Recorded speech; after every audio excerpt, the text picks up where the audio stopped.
అమ్మమ్మ కౌసల్య ఊరు వెళ్ళడంతో శంకర్ తాతయ్యని కథ చెప్పమని మారం చేస్తున్నాడు.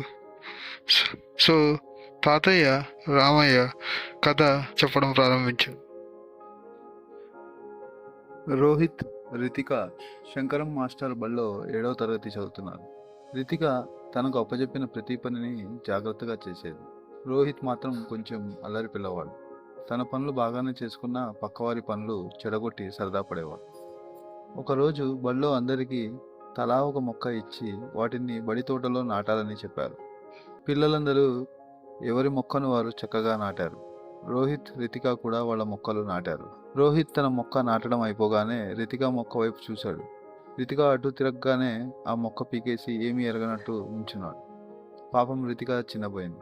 అలా చేసింది రోహిత్ అని తెలుసు. వెంటనే మాస్టరు దగ్గరికి వెళ్ళి ఈ విషయం చెప్పింది. అంతేకాదు ఒక ఉపాయం చెప్పింది. శంకరం మాస్టరు వచ్చి పిల్లల్ని వరుసలో నిల్చోబెట్టి ఇలా చెప్పారు.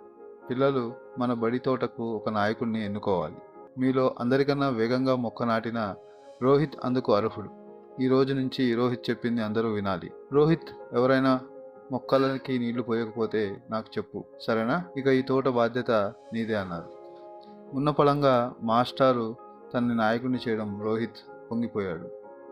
వెంటనే తోట పర్యవేక్షణ మొదలుపెట్టాడు. పీకేసిన రితిక మొక్కను తనే గబగబా నాటేసి రితిక మొక్కని జాగ్రత్తగా చూడు అని అన్నాడు. తన పథకం పారినందుకు, మిత్రుడు మారినందుకు సంతోషించి శంకరం మాస్టర్ వైపు చూసి నవ్వింది రితిక.